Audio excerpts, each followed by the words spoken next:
Jordan, and very glad that you all too get to learn a lot from them, from him, and will certainly benefit in all that you do by really capturing what it is that Jay is helping to teach the rest of America about our Constitution, about our freedoms, and about something in particular that's near and dear to my heart, about what it means to protect and support our allies. His heart there with our Mideast ally Israel, and him doing all that he can to protect Israel and set up what we're seeing in the administration right now, poking in the eye.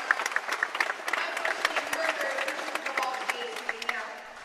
It is such an honor for me to be here right near the world's largest naval base, the home of the world's strongest and finest Navy. Really, that's the world has ever known.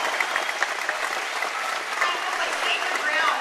As a military mom, I know how much sacrifice is involved when our loved ones choose to serve, and the worry and the concern, and you know, you have special holidays and birthdays that are spent apart from our loved ones, and the excitement that we feel when we get an email or a call coming in to let us know that our loved one is safe. I also know, though, about the pride that comes with that loved one choosing to serve his country, to defend the rights of all of us. And it's amazing for me to think that every day this country is protected by selfless men and women who are choosing to serve something greater than self, protecting all of us. And those who wear the uniform, again, that's why we are here today, is to salute you, to thank you. And our first responders, those responders who run into danger, they don't hide from danger.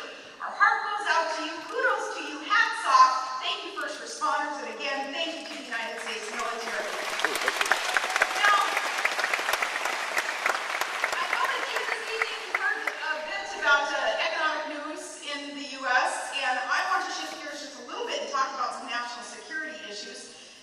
But our national security issues do have a lot to do with the economic crisis, if you will, in America. Our economic crisis is caused because there's no common sense in Washington, D.C. They're spending us into oblivion. Right. And it does affect our national security priorities. It takes a lot of resources to maintain the best fighting force in the world, especially at a time when we face financial uncertainty and this mountain of unsustainable debt that threatens our future.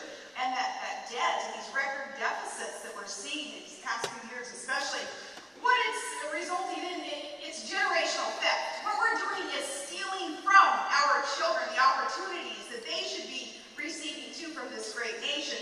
Instead, we're stealing from them as we're growing our debt.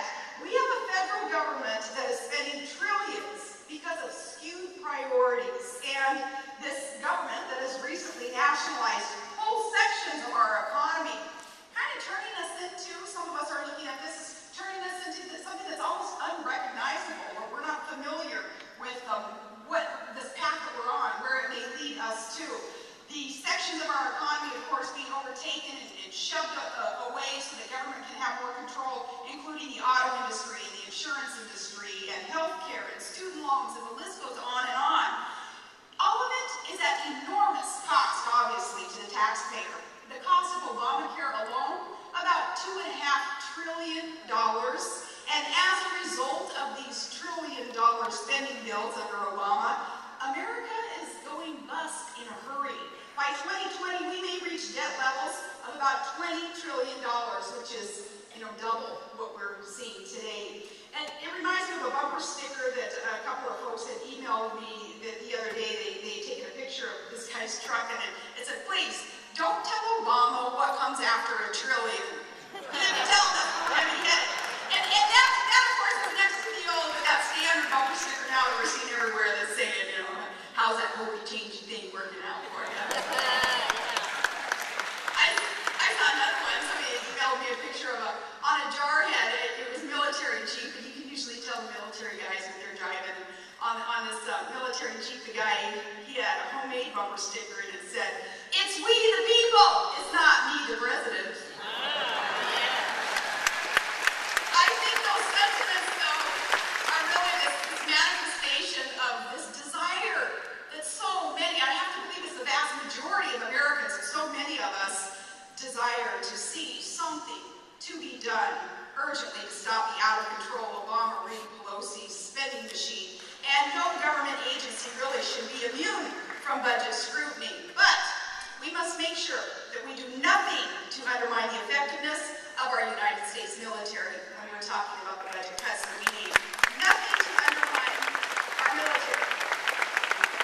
If we lose wars, if we lose the ability to deter adversaries, if we lose the ability to provide security for ourselves and for our allies, then we risk losing all that is great about America. That is a price that we cannot afford to pay. And this may be obvious to you and to me, but I'm not quite sure that the Obama administration gets it. There isn't a single progressive pet cause which they haven't been willing to throw billions of your dollars at.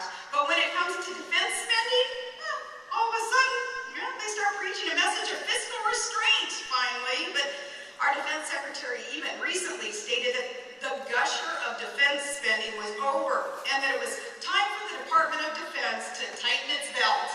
Well, yeah, there's a gusher of spending coming out of Washington, all right, but it's not on national security. Did you know that the U.S. actually only ranks 25th worldwide on defense spending as a percentage of GDP? We spend 3 times more on entitlements and debt service than we do on defense. You know, when you have people who are supported by Barack Obama, like Barney Frank, who says that we should cut the military by 25%, and to think that he actually gets elected and he's representing voices there, it amazes me that there are people who can support an idea like that.